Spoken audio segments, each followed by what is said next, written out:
De septembre à avril, le Domendo propose une programmation plurielle dans laquelle les spectateurs peuvent retrouver du théâtre, du cirque, de la chanson, de la musique et naturellement des spectacles jeunes publics pendant les vacances scolaires. La programmation fait la part belle au texte sous toutes ses formes, qu'il soit dit, chanté, raconté. Et les spectateurs peuvent ainsi retrouver les échos des différentes propositions des festivals d'été, tout l'hiver et au printemps au Domendo. C'est vraiment un lieu ouvert de par sa programmation, mais en plus de par sa localisation en plein cœur de la ville et accessible à tous, qu'ils habitent en ville ou même au-delà de la ville.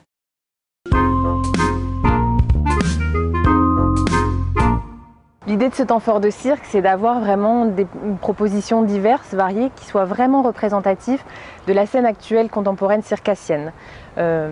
Moi, ce qui me plaît dans le cirque contemporain, c'est les compagnies qui arrivent vraiment à nous emmener dans une forme d'intimité. Je pense par exemple à la machine de cirque, où on est sur un spectacle qui est très spectaculaire et où en même temps, on arrive vraiment à sentir l'amitié de ces 4 garçons, leur complicité. On imagine les fous rires le soir dans le dortoir, puisque c'est une compagnie qui est fraîchement sortie de l'École nationale de cirque de Montréal, ou encore la complicité par exemple des 2 clowns de Marmelade, où on voit vraiment leur humour, leur espièglerie. Et c'est ça qui me plaît, c'est quand on arrive justement à sentir l'intimité de ces artistes alors qu'on est parmi 300, 400, 500 spectateurs. Le temps fort cirque, c'est aussi une ouverture à l'international et l'idée de faire se côtoyer des artistes qui viennent de très loin avec des artistes ici sur place, parce qu'on a une chance formidable, c'est qu'on a l'école de Balthazar qui est dans nos murs. Et donc l'idée serait à terme de réussir à créer petit à petit des ponts entre ces artistes. Et puis c'est aussi l'idée d'accompagner des compagnies héroltaises. Je pense à Blabla Productions qui va nous présenter sa prochaine création, 2442. Nous avons un immense plaisir de les accompagner. Ça veut dire des temps de résidence, des partages avec l'équipe de médiation, l'équipe technique. Et ça, c'est vraiment pour nous un bonheur d'avoir dans nos murs des équipes que nous suivons sur plusieurs mois comme 2442 et l'équipe de Blabla Productions. Enfin, le cirque, c'est aussi le cirque a toujours eu sa place au Domendo parce que nous avons des grands espaces et c'est un véritable bonheur de pouvoir accueillir en plein cœur de Montpellier des spectacles qui soient accessibles au plus grand nombre, aux familles notamment, et dans un espace qui est juste magnifique avec un théâtre formidable qui est complètement modulaire. Et ça, par exemple, pour la soirée cirque, l'idée de la soirée cirque, c'est 2 spectacles avec au milieu un temps convivial où le public va pouvoir manger, échanger ensemble, être dans un échange, un partage, une convivialité, et puis de faire un petit parcours et donc de présenter 2 œuvres qui n'ont rien à voir. Je pense à Nous, qui est un petit duo acrobatique, et puis Al Kubo, qui est un trio plein d'humour et plein de légèreté.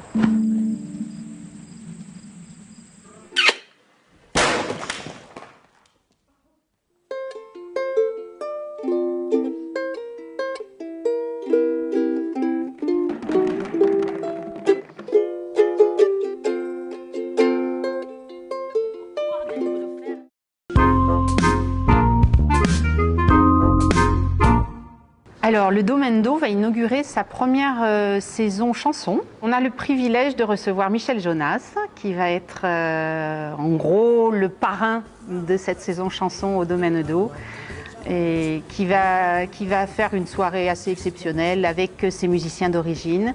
Et autour de la venue de Michel Jonas, en collaboration avec les Nuits du Chat, on va faire un avant-concert, un après-concert avec plein de surprises. Tous ceux qui veulent chanter Jonas viendront le chanter ici dans ce bistrot et on fera un bœuf certainement à la fin de la soirée. Nous allons recevoir Alexis HK dans un répertoire Brassens. Encore moins la femme de Nestor, non c'est la femme d'Hector. Et puis là, le décor a basculé. Avec une touche très particulière, puisque le concert a été retravaillé et scénographié par François Morel, l'humoriste. Donc une très belle soirée en perspective autour d'un Brassens très farceur. On va aussi accueillir Vincha. Vincha, c'est un jeune chanteur, enfin une trentaine d'années, qui représente bien la chanson hip-hop, chanson rap. C'est des textes très travaillés, très intelligents, très subtils et que j'étais très contente de faire venir ici. On court après le bonheur, comme s'il venait de s'échapper, comme s'il avait soudain pris... Nous allons aussi recevoir Miosek, ce chanteur à la voix si sensuelle, si douce, si touchante. On est très heureux de le recevoir dans une nouvelle formule plus acoustique avec des cordes, guitare, mandoline. Nous aurons aussi la joie d'accueillir Michel Arbatz, qui fait un concert tout à fait original autour du Testament de François Villon. C'est un petit bijou, une petite merveille très intimiste avec juste chant et voix et un texte sublime qui parle, qui est très philosophique et plein d'humour noir. Et nous recevrons également, là c'est une coproduction, Les Grandes Gueules, dans un répertoire autour d'Henri Salvador. Ça va être très joyeux et au moment des fêtes de Noël. Voilà, on a un petit clin d'œil aussi en plus de la saison chanson. Pour le 14 février, on renouvelle l'opération de l'année dernière. Génial, pour la Saint-Valentin, on va accueillir le Big Ukulele Syndicate pour une soirée très festive. Un orchestre de ukulélé, 2 chanteurs, des tubes, un show un peu délirant, de reprises de tubes pop. Venez le 14 février.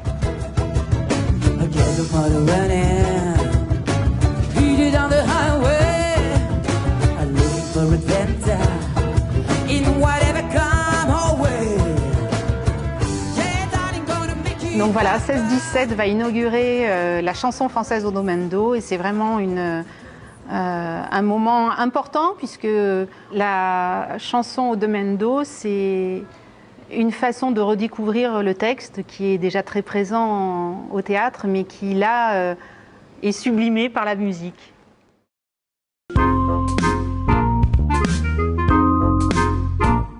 Bien, cette saison d'hiver, elle est dans la continuité de ce que nous faisons depuis plusieurs années maintenant, à savoir une utilisation de toutes les possibilités scéniques qu'offre le lieu. Et notre idée, c'est aussi de proposer des grands textes du répertoire dans un souci d'éducation populaire, de faire entendre les grandes œuvres qui résonnent avec l'aujourd'hui. C'est ainsi que nous accueillerons Iphigénie en Tauride, mis en scène par Jean-Pierre Vincent, ce grand texte très peu joué de Goethe, qui est un poème tout à fait extraordinaire d'étrangeté, de simplicité, mais plus on creuse la fable, et ça je crois que Jean-Pierre Vincent le fera à merveille, plus on s'aperçoit que c'est un véritable livre d'images qui va s'offrir à nous et faire réentendre ce mythe d'Iphigénie qu'on peut mettre en relation avec le travail réalisé par Jeanne Candel et Samuel Achache, Je suis mort en Arcadie, qui s'inspire du mythe d'Orphée et du premier opéra, ce qui est considéré comme le premier opéra, l'opéra de Monteverdi. Donc il y a là des mises en miroir avec ces grands textes du répertoire, que ce soit le travail de Jean-Pierre Vincent ou le travail de Samuel Achache. Et puis, toujours dans une continuité de comédiens, musiciens, chanteurs, le retour pour une nouvelle fois très attendue de Jean Bellorini, qui adapte un des grands romans de l'humanité, les frères Karamazov, le Dostoïevski, avec là aussi sa troupe de comédiens, musiciens, chanteurs. Et on connaît le talent de Jean Bellorini pour faire résonner ces œuvres qui ne sont pas conçues pour le théâtre, qui sont des œuvres narratives, et à partir de ce travail de narration et d'incarnation, poser les grandes questions existentielles que Dostoïevski pose à la fin du XIXe siècle dans son dernier roman. Et puis, il y a l'interrogation sur le monde d'aujourd'hui et sur la société d'aujourd'hui. C'est le travail de David Ayala qui poursuit sa réflexion et sa mise au plateau des textes de Guy Debord avec Les Idiots, suite d'un spectacle qui a beaucoup marqué, qui s'appelait Scanner, où il parle du citoyen spectateur, de ce monde qui peut décerveler, ce monde qui peut phagocyter les consciences, et comment aujourd'hui dans ce monde l'homme reste ou tente de rester humain. Et enfin, nous avons décidé de nous associer à la nouvelle aventure proposée par le Centre dramatique national, avec ce festival consacré aux artistes qui travaillent sur ce territoire. Et nous accueillons, coproduisons 2 compagnies de l'Hérault, Julien Bouffier avec Le 4e mur, l'adaptation d'un très très beau roman, et Structure Nouvelle avec un travail sur la mélancolie, sur la dépression, depuis la Renaissance, là aussi, jusqu'à nos jours. Donc une belle aventure de mise en valeur des artistes qui travaillent sur ce territoire.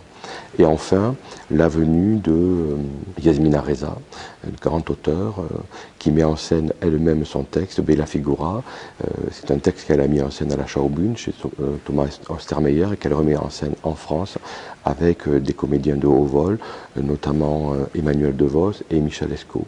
Et nous avons décidé de suivre ce projet, qui est un projet sur l'intime, sur la relation homme-femme, mis en scène par l'auteur, et cette démarche de voir un auteur mettre elle-même en scène son travail au plateau avec ces grands comédiens nous paraissait tout à fait ponctuer de façon intéressante notre saison d'hiver.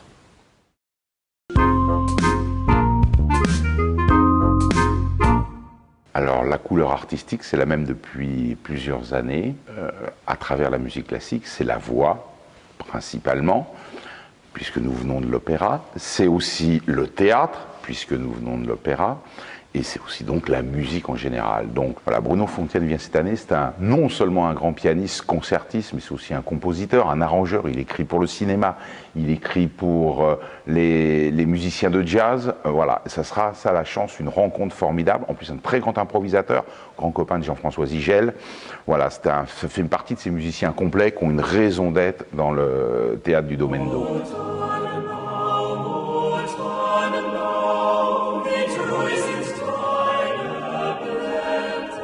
Vucei, c'est la pureté de la voix. Ils se sont rencontrés à l'abbaye de Westminster pendant leurs études en Angleterre.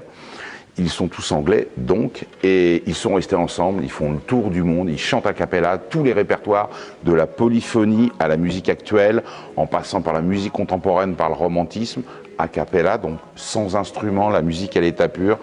J'adore parce que tous ces répertoires abordés correspondent à ce que nous faisons depuis des années au Théâtre Carrière. Quant au spectacle de théâtre musical, cette année, c'est Flanant Obé, qui revient dans un one-man show. Chanteur, danseur, comédien, vu à la télé, comme comédien d'ailleurs, j'aime bien dire ça parce qu'on le voit dans les opérettes, il était au Folido. Et Flanant Obé, il a monté un spectacle qui s'appelle « Je ne suis pas une libellule ».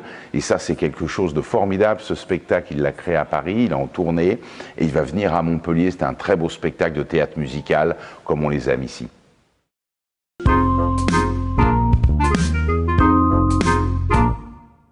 Saperlipopette en vacances, c'est une journée entière dédiée à la venue de la famille au Domendo.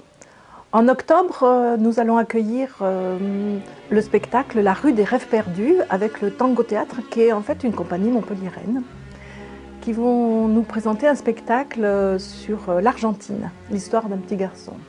L'histoire d'un petit garçon qui démarre d'une vie très difficile, puisque c'est l'histoire racontée pendant la dictature en Argentine. Et c'est toute son histoire en fait, une quête du bonheur. C'est un très beau spectacle en vidéo et avec deux interprètes comédiens manipulateurs. Il va falloir danser le rock'n'roll. Comment on danse le rock'n'roll? C'est très simple. Tout le monde lève les cornes de diable en l'air. Tout le monde, tout le monde, tout le monde, tout le monde, tout le monde.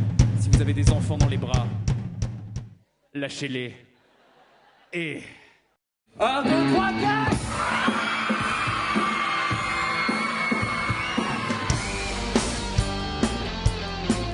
Les Wakids, nous l'avons présenté à Saperlipopette il y a à peu près 3 ans. Donc là, actuellement, ils ont refait un spectacle, Stadium Tour, qui interprète aussi évidemment l'histoire du rock avec des instruments d'enfants. Et cette fois-ci, ils vont élargir leur palette de musique en présentant d'autres morceaux que du rock, avec du funk, de la pop et aussi du new wave. Ça sera un très beau concert.